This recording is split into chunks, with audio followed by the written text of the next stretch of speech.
ओम शांति। आज हम बात करते हैं कि परमात्मा सर्वव्यापी नहीं है। आज तक हम सुनते आए कि भगवान सर्वव्यापी है, तुझ में, मुझ में, खड़ग खम्भ में परमात्मा है। परंतु वास्तव में अगर परमात्मा सर्वव्यापी है, सब जगह है, तो हम देखने को क्या मिलता है कि हम सभी के घरों में कोई ना कोई शास्त्र तो होते हैं ना, रामायण, गीता, भागवत, वेद, पुराण। तो हमें समझना चाहिए कि उनके अंदर भगवान है और हमें विश्वास हो जाना चाहिए कि भगवान हमारे घर में है, हमारे साथ में है। परंतु दूसरी तरफ देखने को क्या मिलता है कि एक व्यक्ति अपनी गृहस्थी को छोड़ के, बीवी बच्चों को छोड़ के जंगल में जाता है, सन्यासी बन जाता है और वहाँ सन्यासी बनकर के भजन करता है, जंगलों में भटकता है और कहता है कि हे प्रभु जी, मुझे दर्शन दो। तो सबसे पहले तो एक प्रश्न यही उठता है कि यदि परमात्मा सर्वज्ञ है, तेरे मेरे अंदर है, तो भगवान कहाँ से आकर के हमें दर्शन देंगे। दूसरी चीज़ देखने को मिलती है कि एक मनुष्य दूसरे मनुष्य को मारता है, एक प्राणी दूसरे प्राणी का मर्डर कर रहा है। अब उन दोनों प्राणियों के अंदर भगवान है, तो उस समय भगवान क्या कर रहे थे? जब आज दो बच्चे लड़ते हैं और वहाँ माँ बाप यदि बैठे हों, तो वो क्या लड़ते हुए बच्चों को देखते रहेंगे, उनको अलग नहीं करेंगे? करते हैं ना।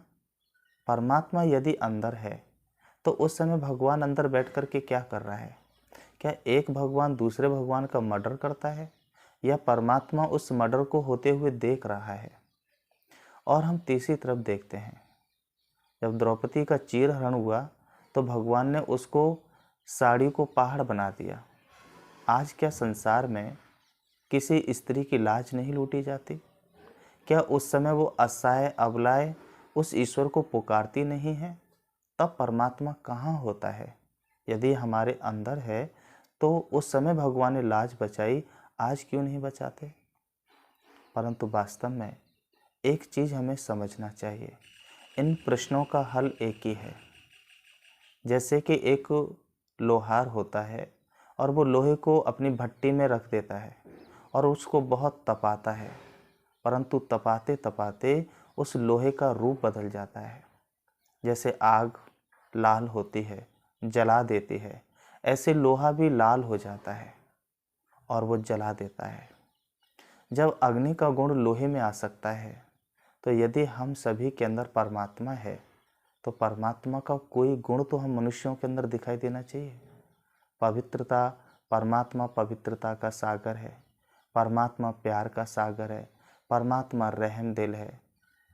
परंतु आज तो इसके जस्ट विपरीत है। किसी भी मनुष्य आत्मा के अंदर परमात्मा का एक भी गुण नहीं दिखाई देता। और कहते हैं कि जब कोई व्यक्ति बुजुर्ग बीमार होता है और बहुत लंबे समय तक इलाज कराने के बाद भी वो ना ठीक होता है और ना ही उसका शरीर छूटता है, तो सभी भजन करते हैं कि हे प्रभु, इसको उठा लो। यदि परमात्मा हमारे अंदर बैठा है, घट घट में व्यापक है, तो वो उसे कहाँ उठा के लेके जाएगा? इसलिए वास्तव में परमात्मा सर्वव्यापी नहीं है। दूसरी तरफ हम भगवान की और कितनी अच्छी महिमा करते हैं। कहते हैं कि परमात्मा कुत्ते में है, परमात्मा बिल्ली में है, परमात्मा सर्प में है, परमात्मा कड़कड़ में है। एक बार सोचो कि यदि आप भोजन कर रहे हों और उसी समय यदि कोई कुत्ता आकर के आपके भोजन को झूठा कर दे, क्या आप उस भोजन को खाते हैं? नहीं खाते हैं ना। शायद हो सकता है कि उस दिन परमात्मा उस कुत्ते के रूप में आकर के आपका भोग लगा रहे हों, तो प्रसाद समझ करके खा लेना चाहिए, उसके अंदर तो भगवान है, परंतु हम क्यों नहीं खाते? क्योंकि हमारी आत्मा सत्य को महसूस करती है कि ऐसा सच नहीं है। घर में सर्प निकल आता है, हम सभी डंडा ले लेकर के भागते हैं और उसको मार देते हैं। आपको कितना घोर पाप लगा होगा, आपने भगवान को मार दिया। उस समय वो ज्ञान कहाँ चला जाता है कि इसके अंदर भगवान है। हम सुबह अपने घर की साफ़ सफाई करते हैं, गंदगी बाहर फेंक देते हैं, कचड़े में फेंक देते हैं। क्या उस कचड़े की तरफ आपका देखने का मन करता है? परंतु आप कहते हैं उसके अंदर भी भगवान है। हम जहाँ पैर रखते हैं उसके अंदर भी भगवान है, तो इसका मतलब हम भगवान के ऊपर पैर रखते हैं। हम जिस कुर्सी पर बैठे हैं उसमें भी भगवान है, तो हम भगवान के ऊपर बैठे हैं, हमें कुर्सी पर नहीं बैठना चाहिए। वास्तव में परमात्मा सर्वव्यापी नहीं है, परंतु प्रश्न उठता है कि परमात्मा को सर्वव्यापी क्यों कहा गया। उसके दो कारण हैं। सबसे पहला कारण डर का कारण है। आदिकाल के ऋषि मुनि भविष्य को जानते थे कि ऐसा भयानक कलयुग आने वाला है कि जहां लोग अधर्म और पाप अत्याचार ही करेंगे। तो संतों ने एक बहुत सुंदर लाइन लिखी शास्त्रों के अंदर कि हे प्राणी, तुझे भगवान सब जगह देख रहा है। तो सभी ने इस बात की सराहना की कि यदि प्राणी ने ये सोच लिया और ये विश्वास कर लिया कि परमात्मा मुझे सब जगह देख रहा है तो वो पाप नहीं करेगा। परंतु धीरे धीरे व्यक्ति का डर खत्म हो गया, ये सोचते सोचते कि यदि ईश्वर है तो उसने मुझे रोका क्यों नहीं, मैं तो पाप कर रहा हूँ। और दूसरा कारण होता है प्यार का कारण। प्यार का कारण, पहले आदिकाल के जो भक्त थे, अव्यभिचारी भक्त थे, वो इतना प्यार करते थे, इतना प्यार करते थे कि ईश्वर के प्यार में ही लीन हो जाते थे।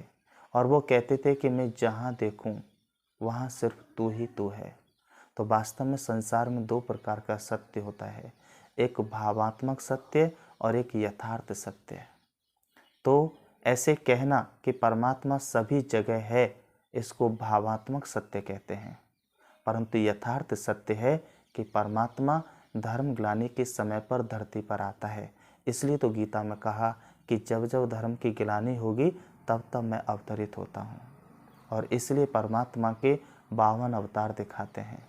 अगर परमात्मा सर्वव्यापी होता तो फिर हर युगे युगे उसका अवतार क्यों दिखाया है।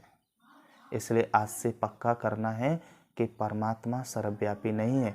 भगवान को सर्वव्यापी कहना माना गाली देना है, माना उनका अपमान करना है। कभी अपने पिताजी के लिए सोचा है कि वो मर कर के कुत्ता बन गए हैं? कभी अपने परिवार के बुजुर्ग के लिए सोचा है कि वो मर कर के किसी सुगर योनि में चले गए हैं? तो कितना अपमान फील होता है। परमात्मा तो ऊंची से ऊंचा है, पवित्रता का सागर है, वो सर्वशक्तिवान है, वो सर्वज्ञ है, वो जहाँ चाहे वहाँ आ सकता है परंतु रहता नहीं। प्रहलाद की कहानी दिखाते हैं, वृक्ष में दिया, आज भी वो वृक्ष में आकर के दर्शन दे सकता है, क्योंकि जाकी रही भावना जैसी, प्रभु मूरत दे के तिन तैसी। तो इसको भावात्मक सत्य कहते हैं। यथार्थ सत्य है परमात्मा परम धाम का रहने वाला है, सर्वव्यापी नहीं। हम सभी के अंदर परमात्मा नहीं है, आत्मा है। लोग आत्मा को ही परमात्मा समझ करके भूल कर देते हैं। अच्छा, ओम शांति।